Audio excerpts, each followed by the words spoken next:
નમસ્કાર, ડે સ્પેશિયલમાં આપનું સ્વાગત છે. આપની સાથે હું છું પાર્થ મોદી. દર્શક મિત્રો, ડે સ્પેશિયલમાં આજે દિવસ તો એવો કોઈ નેશનલ દિવસ નથી, કારણ કે ઘણી વખત આપણે ચર્ચા એવી કરતા હોઈએ છીએ કે વોટર ડે હોય, એન્વાયરમેન્ટ ડે હોય, પર્ટિક્યુલર ડે વિશે આપણે ચર્ચા કરતા હોઈએ છીએ, પરંતુ ઘણી વખત એનાથી પણ આગળ વધીને, રાજકીય ચર્ચાઓથી પણ આગળ વધીને જનહિતકારી ચર્ચાઓ પણ ખૂબ જરૂરી છે.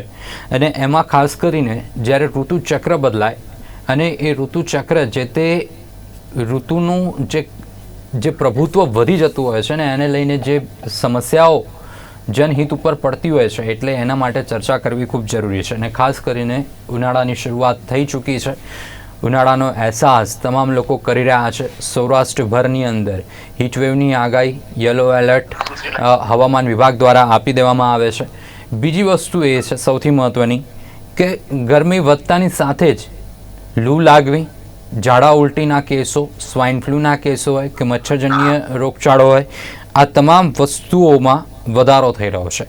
એ પછી વાયરલ ઇન્ફેક્શનની વાત કરીએ કે ચિકનગુનિયાની વાત કરીએ કે પછી વધુ પડતી ગરમી, અને કહેવાય કે કામ કર્યા વગર છૂટકો નથી આ ગરમીની અંદર. ભલે સરકાર કે પ્રશાસન એવું કહે કે જરૂરિયાત ન હોય ત્યાં સુધી ઘરની બહાર ન નીકળો, પરંતુ જે વ્યક્તિએ ઘરની બહાર રહીને કામ કરવાનું છે એને કરવાનું જ છે.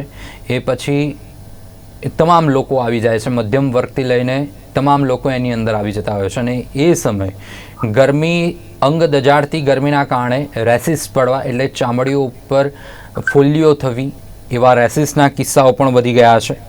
ઘણી વખત એ રેસિસમાંથી ઇન્ફેક્શન થાય એટલે સ્કિનને લગતા પ્રોબ્લેમ્સ શરૂ થઈ જતા હોય છે. ઘણી બધી વસ્તુઓ છે. ને ગરમીના કારણે સૌથી મોટી સમસ્યા એ ડિહાઇડ્રેશનની સામે આવતી હોય છે. અને ડિહાઇડ્રેશન ન થાય એ માટે પ્રશાસન દ્વારા ORS હોય કે પછી કહેવાય કે ગ્લુકોઝ મેન્ટેન થાય બોડીની અંદર, એ માટેના પીણા હોય કે એ માટેના પાવડર્સ હોય, એ તમામ વસ્તુઓ, ઇલેક્ટ્રોલાઇટ હોય, એ તમામ વસ્તુઓ આપવામાં આવતું હોય છે વિનામૂલ્યે, કે જેથી સામાન્ય વ્યક્તિઓ એ વસ્તુઓનું પીને એમના બોડીને મેન્ટેન કરી શકે કે ડિહાઇડ્રેટ ન થાય. આ ડિહાઇડ્રેશનની ઘણી બધી સમસ્યાઓ છે, લૂ લાગવાની ઘણી બધી સમસ્યાઓ છે. ઘરેલું ઉપચાર તો આપણે કરતા હોઈએ છીએ, પરંતુ એના સિવાય શું એવી ખાસ વસ્તુઓનું ધ્યાન રાખવાનું છે કે જેના કારણે આપણે ગરમીના જે પ્રકોપ છે એનાથી બચી શકીએ? આ જ મુદ્દે ચર્ચા કરવી છે. ચર્ચામાં આપણી સાથે જોડાયા છે ડૉક્ટર યોગેશભાઈ ગુપ્તા, જેઓ ફિઝિશિયન છે. યોગેશ સર, આપનું સ્વાગત છે કાર્યક્રમમાં. સાથે વૈદ્ય રાજેશ ઠક્કર આપણી સાથે જોડાયા છે. રાજેશભાઈ, આપનું પણ સ્વાગત છે કાર્યક્રમમાં. નમસ્કાર. રાજેશ સર, આપનાથી શરૂઆત કરીએ. રાજેશ સર, જે રીતે આયુર્વેદની વાત કરીએ કે એની અંદર સૌથી મહત્વની વસ્તુઓ તમામ ઋતુચક્ર જેમ જેમ બદલાય, એટલે ઋતુચક્ર બદલાય એની અસર સીધી મનુષ્યના શરીર ઉપર જોવા મળી જ જતી હોય છે તરત. તો આ પરિસ્થિતિમાં, અને ખાસ કરીને અત્યારે જે ગરમી વધી ગઈ છે, અને ગરમીમાં ડિહાઇડ્રેશનનો એક સૌથી મોટો મહત્વનો મુદ્દો આવતો હોય છે. માણસે બહાર નીકળ્યા વગર ચાલવાનું નથી, અને વારે ઘડીએ પાણી પીવું એ ઘણી વખત યાદ પણ નથી આવતું. જ્યારે લૂ લાગી જાય પછી આપણને ખબર પડતી હોય છે કે ભાઈ હવે તો લૂ લાગી ગઈ, હવે 1-2 દિવસ રેસ્ટ લેવો પડશે. તો આ પરિસ્થિતિમાં શું ખાસ તો ધ્યાન રાખવું જોઈએ? અને આયુર્વેદ વૈદની અંદર એવી તો કઈ ઉપચાર છે કે જે ઘરેલુથી આપણે કરીએ તો ગરમીના પ્રકોપથી બચી પણ શકાય? ચોક્કસ. આયુર્વેદમાં આખા વર્ષને 6 ઋતુઓમાં વિભાજિત કરી છે. એટલે આપણે અત્યારે જે છે ને એ ઋતુ સંધિ કાળ ઉપર ઉભા છીએ. 2-2 મહિનાની 6 ઋતુ હોય, એટલે હવે વસંત ઋતુ પૂરી થઈ રહી છે અને ગ્રીષ્મ ઋતુની શરૂઆત થઈ છે. એટલે વસંત ઋતુમાં બેવડી સિઝનની હોય, કેમ કે શિયાળો જતો હતો અને થોડીક ગરમીની શરૂઆત થઈ હતી. પણ હજી પૂરેપૂરી ગરમી શરૂ ન થઈ હોય, વહેલી સવારે હજી થોડી ઝાકળ વગેરે પડે અને થોડીક ઠંડકનો પણ અહેસાસ હોય. ઋતુ સંધિ એટલે જે વસંત ઋતુ પૂરી થતી હતી તો એના છેલ્લા 7 દિવસ અને ગ્રીષ્મ ઋતુ શરૂ થાય છે એના શરૂઆતના 7 દિવસ, એટલે આ 15 દિવસ છે ઋતુ સંધિ કાળ હોય. તો એ દરમિયાન જૂની ઋતુના નિયમો છોડવાના અને નવી ઋતુના નિયમો જે છે એનું પાલન કરવાનું, તો આપણે તંદુરસ્ત રહી શકીએ. એટલે હવે આપણે જે છે ગ્રીષ્મ ઋતુચર્યાનું પાલન કરવાનું છે. તો તમારે શક્ય બને ત્યાં સુધી 12 થી 4 નો જે સમયગાળો હોય, તો જે લોકો પિત્ત પ્રકૃતિના હોય, બાળકો હોય, ગર્ભાવસ્થામાં રહેલી મહિલાઓ હોય કે અતિ વૃદ્ધ લોકો હોય, અથવા કોઈક એવી કિડની વગેરેની ગંભીર બીમારીથી પીડાતા હોય, તો એવા લોકોએ શક્ય બને તો બપોરે 12 થી 4 ન નીકળવું, આયોજનપૂર્વક નીકળવું. માથા ઉપર તડકાનું અસર ન આવે તો એ માટે કોઈ ટોપી વગેરે કે પહેરવાનું થઈ શકે છે. ટુ વ્હીલર પર જતા હોય તો હેલ્મેટ વગેરે રાખી શકાય. અને તમે જે પાણીનો પ્રશ્ન કર્યો તો ORS વગેરે લઈ શકાય છે. પણ જે કેટલાક લોકો એવા હોય કે મારે 100% કુદરતી રીતે જીવન જીવવું છે, તો એવા લોકો માટે હું સરસ મજાનો પ્રયોગ બતાવું છું. તો એમાં 4 વસ્તુ લેવાની છે અને 1 લીટર. તમે જયારે પાણીની બોટલ લઈને ઘરેથી નીકળો ને, તો હું જે કહું છું એ પ્રમાણે આ ઔષધિઓ આપણા ઘરે જ, દરેક વ્યક્તિના ઘરે આ વસ્તુઓ મળી રહે છે. તમે લેવાનું છે ધાણી છે, એટલે દાણા જે કહીએ ને, આખા દાણા, સૂકા દાણા, વરિયાળી જી લેવાની, સાકર લેવાની અને સૂકી કાળી દ્રાક્ષ છે. તો 1 લીટર જેટલું પાણી લેવાનું, એની અંદર 30 દાણા સૂકી કાળી દ્રાક્ષ નાખવાની અને 10 ગ્રામ અંદાજે 1.5 થી 2 ચમચી જેટલી સાકર નાખવાની છે. અને ધાણા હોય એ આખા દાણાનો પાવડર છે 1 ચમચી, અને વરિયાળી હોય કાચી વરિયાળી, એનો 2 ચમચીનો પાવડર. આ બધું મિશ્રણ કરી અને 2 થી 3 કલાક સુધી પાણી સાથે પલાળ્યું હોય અને પછી એને ચોળી ગાળી અને બોટલમાં ભરી લેવાનું. એટલે આખો દિવસ તમને સરસ સુમધુર ટેસ્ટ પણ આવે છે, તરત જ એનર્જી પણ આપે છે, ગળપણ પણ છે, અને સાથે સાથે પિત્તનું શમન કરે છે. એટલે વરિયાળી, ધાણા વગેરે જે છે ને, પિત્તનું શમન કરનાર છે. એટલે પાણીની તૃષા તો પણ શાંત થાય છે, પિત્ત વધતું હોય અને એ હોય તો એ પણ બેલેન્સ થાય છે. અને તમને ક્યારેય પસીનો થતો હોય, એ બધું થતું હોય, પરંતુ લૂ લાગવાની શક્યતાને 60 થી 70% સુધી એ ઘટાડી શકે છે. બિલકુલ સાચી વાત. અને યોગેશ સર, જે રીતેની પરિસ્થિતિ છે, ડિહાઇડ્રેશનની સમસ્યાઓ અત્યારે લોકો ફીલ કરી રહ્યા છે, અને જે રીતે રાજેશ સરે વાતચીત કરી કે અત્યારે ડબલ ઋતુનો એક અહેસાસ પણ છે, આ પરિસ્થિતિની અંદર અત્યારે સૌથી વધુ જો જોવા જઈએ તો સ્વાઇન ફ્લૂના કેસોમાં એક બાજુ વધારો થઈ રહ્યો છે, ચિકનગુનિયાના કેસોમાં વધારો થઈ રહ્યો છે. તો આ પરિસ્થિતિથી કેવી રીતે ડીલ સામાન્ય વ્યક્તિએ કરવી જોઈએ? નમસ્કાર પાર્થભાઈ. રાજેશ સરે છે ને બહુ સુંદર રીતે વસ્તુઓ કીધી છે, જે સામાન્ય લોકોને ગળે ઉતરે પણ અને આપણા ઘરના કિચનની અંદર એ મળી પણ રહે. અને ફ્રેન્કલી સ્પીકિંગ, રાજેશભાઈની વાત માનીએ ને તો કદાચ મારા સુધી પહોંચવું પણ ના પડે. પહેલી વસ્તુ એ છે. બીજી વસ્તુ જે તમે કીધું ને કે અત્યારે સાહેબે કીધું એ પ્રમાણે સંધ્યા વચ્ચેનો ગાળો છે, જેમાં જે સિઝન હતું વિન્ટરનું એ ગયું છે અને ગરમીનું સિઝન પૂરેપૂરું આવશે. હવે જ્યારે આ વસ્તુ થતી હોય ને, ત્યારે આપણે મોડર્ન મેડિસિન પ્રમાણે તમને એક વસ્તુ સમજાવું તો આપણા બોડીનું જે ટેમ્પરેચર છે, આપણા બોડીની જે આવરણ છે ને, એ આપણા એન્વાયરમેન્ટ સાથે ચેન્જ થતી હોય. તમે જોયું હશે કે જ્યારે વિન્ટર સિઝન આવે ને, ત્યારે આપણને પાણીની તરસ ઓછી લાગે અને કદાચ પેશાબ બી વધારે જતા હોઈએ આપણે. અને જ્યારે ગરમીની સિઝન આવે ત્યારે પાણીની તરસ પણ વધારે લાગે.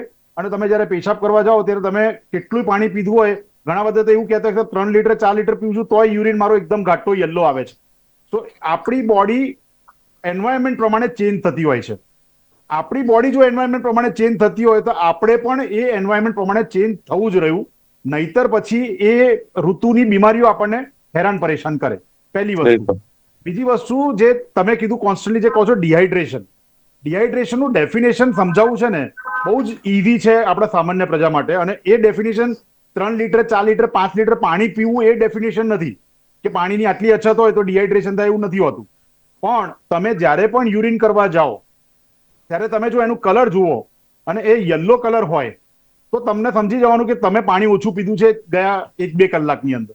એટલે તમારે નેક્સ્ટ 2 કલાક તમારે પાણી વધારે પીવાનું છે, જેથી કે તમારો યુરિન જ્યારે ફરી પાસ થાય ત્યારે ચોખ્ખો એકદમ ટ્રાન્સપેરન્ટ યુરિન આવવો જોઈએ. જો તમારો યુરિન ટ્રાન્સપેરન્ટ આવતો રહે, દેટ મીન્સ કે તમે તમારા બોડી વેટ પ્રમાણે અને તમારી બોડીની રિક્વાયરમેન્ટ પ્રમાણે પાણી પીધું છે ને, ડિહાઇડ્રેશન નહીં થાય. ત્રીજી વસ્તુ જે સાહેબે કીધી ને, એની અંદર એક વસ્તુ એડ કરીશ. જો તમારે આ બધી વસ્તુઓ બચવું હોય તો હું મારા દર્દીઓને બાવચી એટલે તખમરિયા ખાવાની અને તખમરિયાનો પ્રયોગ કરવાનો બહુ જ કહેતો હોઉં છું.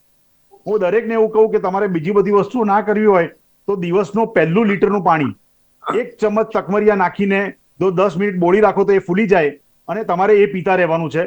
અને એ સૌથી ઠંડક વસ્તુ આપે તમારા બોડીના, તમારા આંતરડાને, અને જેથી કે તમને લૂ લાગવાની સંભાવના ઘણી ઓછી થતી હોય છે. તો આ એક સામાન્ય વસ્તુ છે. છેલ્લી વસ્તુ, તમે જે સ્વાઇન ફ્લુ અને ચિકનગુનિયાની વાત કરી, પાર્થભાઈ, ફ્રેન્કલી સ્પીકિંગ આ સિઝનની અંદર આ એકદમ અવળી વસ્તુ જોવા મળી રહી છે. હું તમને એક તારણ આપું કે જ્યારે કોવિડ ચાલુ થયો ને, ત્યારે એક વસ્તુ બહુ ક્લિયર હતી કે કોવિડને કોઈ ઋતુ જોડે લેવા દેવા નથી. તમે જોયું હશે તો કોવિડ જાન્યુઆરીમાં ચાલુ થયો હતો અને ડેલ્ટા વેવ એપ્રિલમાં સૌથી વધારે હેરાન કર્યો હતો. અને ઠંડીના સિઝનમાં બી કોવિડના કેસો એટલા જ હતા.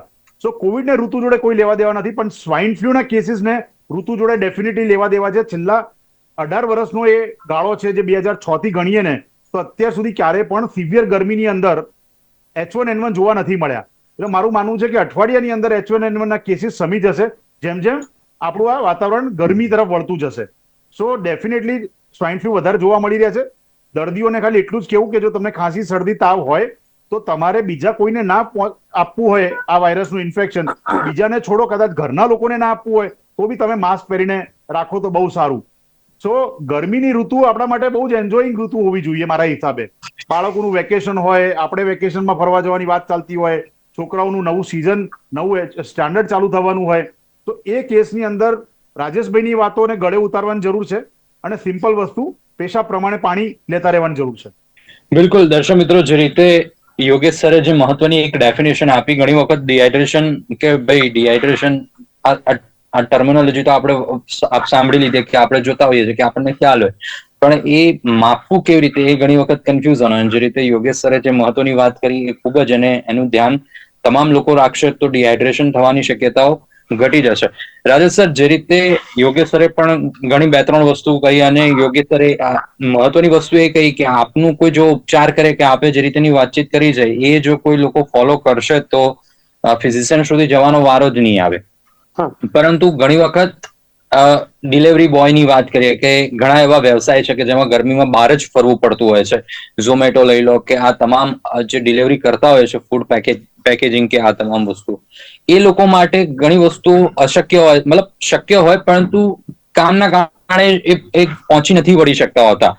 તો જે રીતે એક તો તકમરિયાની વાત કરી યોગેશ સરે કે ઠંડક આપનારું વસ્તુ છે જે તમે જેનું સેવન કરવાથી બોડીની અંદર એક ઠંડક રહેશે. તો આવા લોકો માટે કે જેમનું કામ જ રસ્તાનું છે, જેનું કામ જ ફિલ્ડનું છે, એ લોકો માટે ગરમીથી બચવું, અને ખાસ કરીને એમને જ્યારે ચામડીના લગતા પ્રોબ્લેમ્સ આવે, કારણ કે કોન્સ્ટન્ટ રાઇડ કરવાનું હોય, બાઇક ચલાવવાનું હોય, તો આ પરિસ્થિતિમાં કેવી રીતે ડીલ કરવું અને આ પરિસ્થિતિમાં એ લોકોએ કઈ કઈ બાબતોનું ધ્યાન રાખવું કે જેથી કરીને ચામડીના ઇન્ફેક્શન છે કે પછી અન્ય બીજા કોઈ રેસિસ કે એ બધું ન થાય. ચોક્કસ. બે વસ્તુ છે કે અત્યારે જેનો વ્યવસાય છે કે જેને ફરવું જ પડે, ધારો કે સેલ્સમેન છે, કઈ ફેરિયાઓ છે, કન્સ્ટ્રક્શન સાઇટ પર કામ કરતા શ્રમિક વર્ગ હોય, બરાબર, કોઈ MR હોય, મેડિકલ કંપનીના હોય, તો એવા કેટલાક વર્ગ છે કે જેને પોતાનો વ્યવસાય જે છે, જોબ જ એ છે, તો ફરવું પડશે. તો એના માટે એના પ્રિકોશન લેવાના કે પૂરતા પ્રમાણમાં પાણી પીતા રહેવાનું છે, અને થોડો થોડો સમય મળે ત્યારે તમારે તડકામાં ફરવાનું થાય છે તો વચ્ચે સમય શોધી આજુબાજુમાં અને થોડા સમય સુધી છાંયડામાં ઉભા રહેવાનું છે. એને સમય વળે એટલે વચ્ચે સમય ચોરી લેવાનો હોય, તો જેથી કરીને શરીર સતત જે છે એ ગરમી ન અનુભવે. હજી પૂરેપૂરી એટલી ગરમી સ્ટાર્ટ નથી થઈ, તો અહીંયા ધ્યાન એ રાખવાનું. પણ છતાં બી જુઓ તમે, હજી માર્ચ મહિનો છે છતાં યલો એલર્ટના કન્ડિશન આવી ગઈ છે. તો હવે યલો એલર્ટ શું છે અને ઓરેન્જ એલર્ટ શું છે હું સમજાવું. તો 41 ડિગ્રીથી ઉપર જયારે જાય ત્યારે યલો એલર્ટ શરૂ થાય છે. એટલે 41 ડિગ્રીથી 43 ડિગ્રી સુધી હોય તો એને યલો એલર્ટ સરકાર જાહેર કરે છે. 43 ડિગ્રીથી 45 ડિગ્રી સુધી હશે તો એ ઓરેન્જ એલર્ટ જાહેર કરે છે, અને 45 ઉપર જાય એટલે રેડ ઝોન શરૂ થાય છે. એટલે રેડ એલર્ટ એટલે સૌથી વધારે ચેતવાનું છે અને બહુ જ ઓછા લોકોએ બહાર નીકળવાનું છે, જેથી કરીને, કેમ કે 45 ઉપર જશે એટલે બધા હીટ સ્ટ્રોક થવાની અને બીજી બધી ગંભીર જે કહી શકીએ તો એ લૂ લાગવાની, ઉષ્ણઘાત શબ્દ આયુર્વેદમાં વાપર્યો છે, તો એ થવાની શક્યતા હોય અને બેભાન થઈ જાય. એટલે લૂ લાગી જાય અને વ્યક્તિ બેભાન થાય અને ગંભીર કન્ડિશન પણ ઊભી થઈ શકે. તો એ સમયે ખાસ ધ્યાન રાખવાનું. તો જે વર્ગ આ ફરે છે એમને પાણીનું ધ્યાન રાખવાનું, સાથે સાથે ચામડીમાં, તો ચામડીની 2 તકલીફ આ ઋતુમાં સૌથી વધારે થાય. એક પ્રિકલી હીટ કહેવાય, એટલે જેને આપણે સાદી ભાષામાં અળૈયો કહીએ છીએ, આયુર્વેદમાં એને રાજીકા કહેવામાં આવે. એટલે ચામડી ઉપર લાલ કલરની ઝીણી, પાક્યા વગરની ઝીણી ઝીણી ફોડકીઓ થઈ જાય, એટલે જે અળૈયો થતી હોય છે. અને બીજું એક એવું હોય કે સિન્થેટિક કપડાં પહેર્યા હોય અને થોડું પસીનો વધારે થતો હોય તો એ પસીનો શોષાય નહીં. એટલે તમારા પ્રાઇવેટ પાર્ટ હોય, અંડર આર્મ્સ છે, પછી તમારા કમરના આસપાસનો ભાગ છે કે ત્યાં પસીનો વધારે થાય, અને જો કોટન કપડા ન પહેર્યા હોય તો પસીનો શોષાય નહીં, એટલે ફંગલ ઇન્ફેક્શન થવાની શક્યતા વધે. હા, એટલે એ દરમિયાન શું હોય, દિવસમાં 2 વખત સ્નાન કરવાનું. ચાલુ દિવસો બીજી ઋતુમાં ચાલે, પણ ઉનાળામાં હું માનું છું ત્યાં સુધી 2 વખત સ્નાન કરવું જોઈએ. સાથે સાથે હમણાં જ કેસુડાની સિઝન ગઈ છે અને ગુલાબની પાંદડીઓ પણ મળે, તો આને મિક્સરમાં પાવડર કરેલો હોય, કેસુડાના ફૂલનો પાવડર અને ગુલાબ પત્તીનો પાવડર, એ મિક્સ કરી અને 2 થી 3 ચમચી જેટલું લઈ અને તમે નાવાની ડોલમાં એ નાખેલું હોય તો આ બંને વસ્તુ થી તમે બચી શકો છો. અને એ પાણીથી સ્નાન કરવાનું છે. થોડું ઉકાળી નાખો તો ઓર વધારે સારું લાગશે. કદાચ કોઈ વ્યક્તિને અડઈ થતી હોય તો શંખ જીરું આવે અને સફેદ ચંદન, એ બંનેને ગુલાબજળની સાથે પેસ્ટ કરીને લગાડો તો 3 દિવસમાં બહુ જ સરસ પરિણામ આવે છે. અને છેલ્લે એક વાત કરું કે જ્યારે બહાર જવાનું હોય તો તમે બીજું એક સરસ મજાનું ડ્રિંકની વાત કરું છું. આપણે બધા શેક પીએ છીએ, એટલે હું તો ફ્રૂટ શેક કરતા બી હું એક આગળની વાત કહું, ગુલકંદનો શેક. ગુલકંદ આવે છે આયુર્વેદિક ફાર્માસ્યુટિકલ, આયુર્વેદિક નિયમ પ્રમાણે બનાવેલું હોય. તો એ ગુલકંદ હોય 1 ચમચી જેટલું લીધું હોય, 1 થી 2 ચમચી જેટલું, અને દૂધ સાથે મિક્સ કરી એને બ્લેન્ડિંગ કરી લેવાનું અને સરસ મજાનો 1 કપ જેટલું ગુલકંદ શેક બનાવ્યો હોય અને પીધું હોય તો તમને લૂ લાગવાની શક્યતા ઘટી જાય છે અને એનર્જીનું લેવલ સરસ રીતે જળવાય છે. બિલકુલ, ગુલકંદ પણ એક બોડીની અંદર ઠંડકકારક પદાર્થ છે કે જેનું સેવન કરવાથી બોડીની અંદર એક ઠંડક મહેસૂસ થાય. દર્શક મિત્રો, જે રીતે રાજેશ સરની વાત કરો એ પણ એ જ વસ્તુની સલાહ આપી રહ્યા છે અને હાઇજીન ઉપર બહુ મહત્વનો ભાર મૂક્યો છે કે ઉનાળાની સિઝન છે કે જેને બહાર રહેવાનો વ્યવસાય છે, એ લોકોએ પોતાના બોડીનું હાઇજીનિક સૌથી વધુ મહત્વની વસ્તુ એનું ધ્યાન રાખવું જોઈએ. યોગેશ સર, ઘણી વખત ગરમી છે, આપણને ખબર છે કે ખોરાકની અંદર પણ ગરમીના કારણે ખોરાક ઝડપી બગડી જતા હોય છે, વાસી થઈ જતા હોય છે, પણ બહાર રહેતા હોય કે જે બહાર ફરતા હોય એ લોકોને ન છૂટકે ખાવું પણ પડતું હોય છે, બહારનું ખાતા પણ હોય છે. ઘણી વખત એવું ફૂડ આવી જાય કે જેને કારણે ફૂડ પોઈઝનિંગ કે પછી સ્ટમક ઇન્ફેક્શન થવાના ચાન્સીસ પણ વધી જતા હોય છે. આવી પરિસ્થિતિ હોય તો આવી પરિસ્થિતિમાં સૌથી વધુ બહારનું ખાવું છે, પરંતુ શું ખાવું છે એની એક સમસ્યા તમામ લોકોને રહે.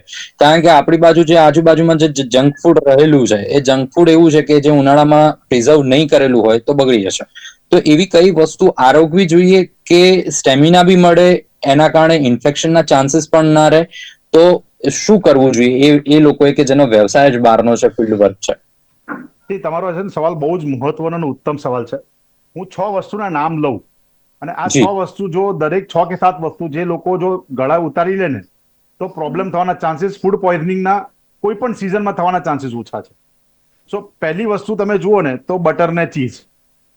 તમને ખબર નથી ક્યાં બને છે, કેવું બને છે. આપણે અત્યારે છેલ્લા 6 મહિનાથી અઢળક રેડો જોઈ છે અને કેવા ટાઈપના માવા ને પનીર ને ચીઝ આયા છે, બટર આયા છે, આપણને ખબર છે.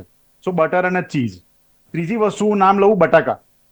જે પણ વસ્તુની અંદર બટાકાનો યુઝ થવાનો હોય, તમને ખબર જ નથી કે આ બટાકા કેટલા દિવસથી આ ભાઈએ સાચવી રાખ્યા હશે એને ઉકાળીને કે બોઇલ કરીને. ચોથી વસ્તુ આવે જેને આપણે કહીએ મેદા, એટલે કે બ્રેડ. એટલે કે કોઈ પણ વસ્તુ જે બ્રેડથી બનતી હોય, ભાઈ એ મસ્કાબન હોય કે ભાઈ વડાપાવ હોય કે દાબેલી હોય, આ તમે જેટલા લોકોનું નામ લીધું ને, ઝોમેટો કે ઉબર ને બધા વાળા, એ લોકો અલ્ટિમેટલી કઈ હોટલોમાં કે રેસ્ટોરન્ટમાં જઈને તો જમવાના નથી. એ બિચારા ઉભા રહીને આ જ વસ્તુ ખાવાના છે. તો મેદાની વસ્તુ જે તમે એમને યાદ રાખવાની જરૂર છે. પછી આવે છોલે અને ચના. હવે આટલી વસ્તુ તમે જુઓ ને તો તમને કદાચ ખ્યાલ આવશે. અને છેલ્લે આવે પનીર. જો તમે આ 6 વસ્તુ ગણો ને તો કદાચ બહાર ખાનારો માણસ જે રસ્તા પર જ રહી રહ્યો છે ને, એમાં 6 નો ઉપયોગ મેક્સિમમ થતા જોતા હશો. અને આ 6 જ વસ્તુ સૌથી એવી વસ્તુ છે કે જેને તમે રંગ રોગાન કરીને ખવડાવો તો તમને બહુ ગમે, પણ પછી પેટનું એ નાશ પામી દે. પછી એ આયુર્વેદા જોડે જાઓ કે હોમિયોપેથિક જોડે જાઓ કે અમારા જોડે આવો, ખર્ચો અપાર છે. બિલકુલ. દરેક લોકોને એટલું સમજાવું કે આ 6 વસ્તુથી કોઈ પણ ઋતુની અંદર બહાર ખાવામાં દૂર રહેવું. હવે શું ખાવું? તો આપણા ત્યાં આપણે ગુજરાતી છીએ એટલે આપણા જોડે ખાવા માટે તો કોઈ જાતનું ઉણપ હોવી જ ના જોઈએ. જો બહાર રહેતો હું તો મારા બેગની અંદર હું ફરસાણ રાખી શકું, મારા બેગની અંદર હું ફ્રૂટ્સ રાખી શકું, હું મારા બેગની અંદર સલાડ રાખી શકું. આપણને હવે દર 200 મીટર પર નારિયેળ પાણી મળી જાય છે. ઉનાળાની ઋતુની અંદર એમ બી ખોરાક ખાવાની ઈચ્છા ઓછી થતી જતી હોય છે. તમારું પેટ વધારે આફરેલું હોય તો એ વખતે તમે લિક્વિડ ડાયટ લઈ શકો. સો નારિયેળ પાણી છે, ફ્રૂટ્સ છે, સેલેડ છે. તમે કોઈ જગ્યાએ ઉભા રહીને જ્યુસ ના પીશો એવી હું સલાહ આપતો હોઉં છું લોકોને કે જ્યુસ નહીં પીવાનું કોઈના ત્યાં, કેમ કે કયા ટાઈપનો ફ્રૂટ રાખ્યું છે, કઈ ટાઈપનું એને અંદર ધોયું છે નથી ધોયું આપણને ખબર નથી હોતી. એવી રીતે જ આ કરતા સાથે તમારા સાહેબે કીધું એ પ્રમાણે તમારા બેગની અંદર ગુલકોંદ રાખી લીધું હોય, તખમરિયા રાખી લીધું હોય, વરિયાળી રાખી લીધું હોય ને તો પણ એ તમે એ પાણીમાં નાખીને લઈ શકો એમ છો. છેલ્લે તમારે બહાર રેસ્ટોરન્ટમાં જઈને જમવું જ છે માની લઈએ તો હું એવું માનું કે તમારે એ વખતે મેનુની અંદર એવી વસ્તુ શોધવી જે ત્યાંના માણસે શેફે બનાવી જ પડે, બનેલી ના હોય. એ પછી પાલક હોય કે પછી એવા શાકભાજી હોય જે આપણને રેસ્ટોરન્ટમાં ખાવા ગમતા નથી, પણ એને બનાવવા આપનો અવાજ નથી આવી રહ્યો યોગેશ સર, આપનો અવાજ નથી આવી રહ્યો. હવે આવે છે? હવે આવે છે? હેલો. જી યોગેશ હેલો. સર. હવે આવે છે? હા આવે છે હેલો. હેલો. જી આવે છે બોલો. હાજી. સો આટલું જો આપણે ધ્યાન રાખીએ કે લિક્વિડ વધારે લેતા રહીએ, લિક્વિડ જેટલો વધારે રાખીશું ને એમાં સ્ટેલ લિક્વિડ આવવાના કોઈ ચાન્સ નથી.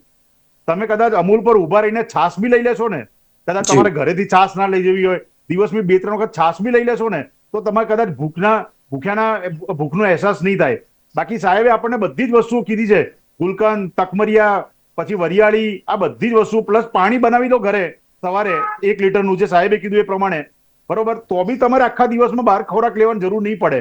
પણ હવે હું જીભના ચટાકાની અંદરમાં મારે વડાપાવ દાબેલી ખાવી જોઈએ તો તમારા માટે મારા દ્વાર હંમેશા ખુલ્લા છે. બહુ બહુ બહુ મહત્વની વાત કહી. અને જે રીતે યોગેશ સર આપે જે એક મહત્વની વાત કહી કે છાસનું કન્ઝપ્શન છે કે પછી દહીંનું કન્ઝપ્શન છે, it's work like a probiotics, જે ગટ્સને વધારે મજબૂત કરે. અને આ સમયે અત્યારે જો આંતરડા કે ગટ્સ વધારે મજબૂત થાય તો અલગ અલગ જે રોગ પેસવાની જે શક્યતા હોય છે એ નહીવત થઈ જતી હોય છે.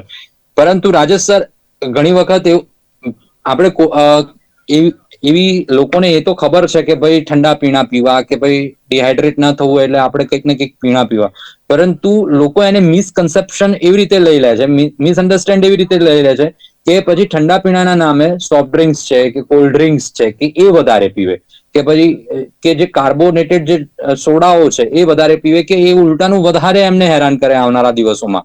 કારણ કે વધુ માત્રામાં શુગર એની અંદર હોય, વધુ માત્રાની એની અંદર કાર્બોનેટેડ એની અંદર સ્ટફ હોય, તો લોકો એ સમજી શકે કે પીણું પીવાનું છે પરંતુ એવું નથી પીવાનું કે જેનાથી શરીરને નુકસાન થાય. એના માટે શું કહેશો? હા, તમે બહુ સરસ વાત કરી છે કે લોકો લિક્વિડ લેવાનું હોય ને એટલે તરત જ કોલ્ડ ડ્રિંક્સ ની વાત યાદ આવે છે. ખરેખર એવું છે કે હવે તો સરસ મજાના પાર્થભાઈ કેવા પેલા માટીની બોટલો આવે છે. હવે મારા રૂમમાં પણ અત્યારે પડી છે. તો એમાં માટીની બોટલમાં તમે પાણી ભરી રાખી શકો, ઓફિસમાં હવે રાખી શકાય, ગાડીમાં પણ રાખી શકાય. એવી રીતે તો બહાર ફરતા હોઈએ તો પછી તો તમારે ઠંડા પીણાની જરૂર ન. સરસ મજાનું તમે ત્યાં ઓફિસમાં પણ જ્યાં બેઠા હો ત્યાં તમે એ ફ્રીજનું પાણી જે છે ને, અત્યારે હાલ તમને ઠંડુ લાગે પણ એ તમારે પિત્તને શાંત નથી કરતું, તમારી તૃષાનું શમન નથી કરતું. પણ માટીમાંથી રાખેલું પાણી છે ને એ તૃષાનું શમન કરનાર કીધું છે. અને મહત્વની વસ્તુ, કાર્બોનેટેડ પીણામાં વધારાનો કાર્બન ડાયોક્સાઇડ આવે છે.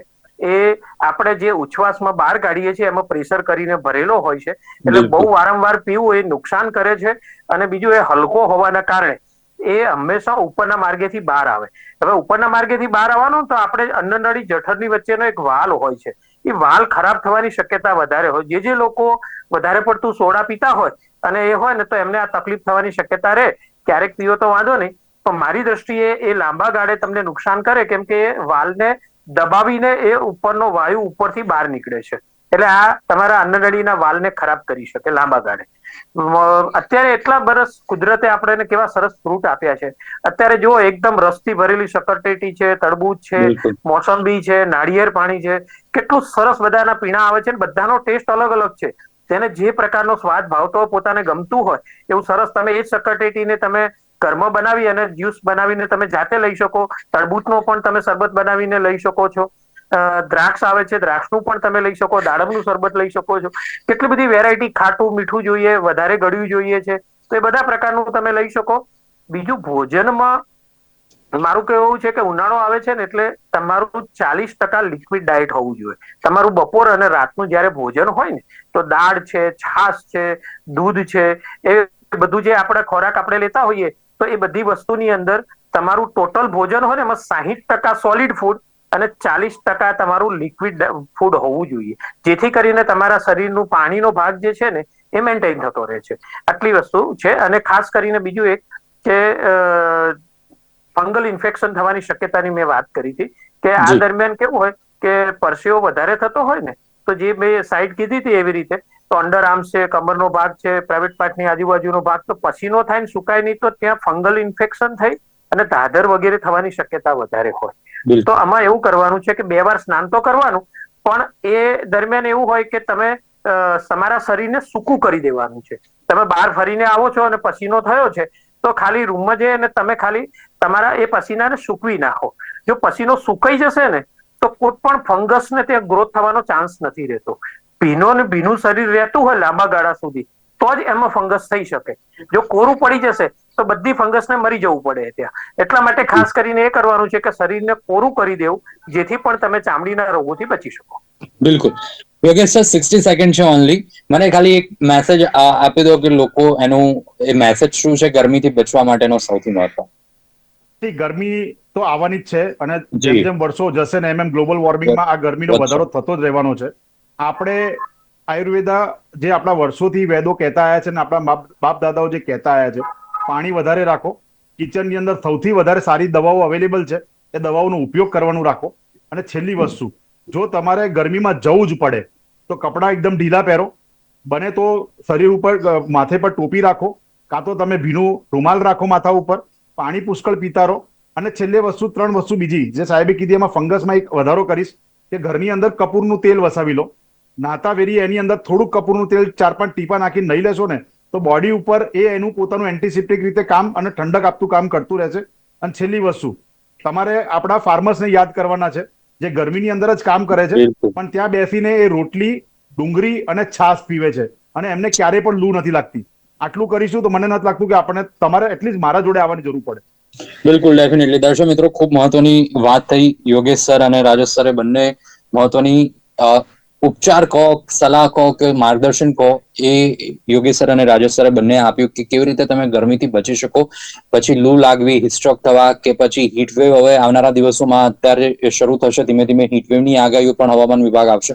તો કેવી રીતે આપણે આપણા બોડીને પ્રોટેક્ટ કરી શકીએ, આપણા લવ વન્સને કેવી રીતે પ્રોટેક્ટ કરી શકીએ, અને કિચનમાં જ ઘણી બધી એવી ઔષધિઓ પડેલી છે કે જેના ઉપયોગથી તમે આ તમામ વસ્તુઓથી બચી શકો છો. આશા રાખીએ કે આ કાર્યક્રમ થકી તમામ લોકો એનો આ જે ઉપચારો મળ્યા છે એ ઉપચારોનું જીવનની અંદર પાલન કરે, જેથી કરીને વધતી જતી ગરમી વચ્ચે રક્ષણ તમે લોકો મેળવી શકો. ડોક્ટર યોગેશ ગુપ્તા આપ અમારી સાથે જોડાયા, રાજેશ સાગર વૈદ આપણી સાથે જોડાયા. રાજેશ સર, આપ પણ જોડાયા બદલ આપનો આભાર. Thank you very much. Thank you. ધન્યવાદ મિત્રો.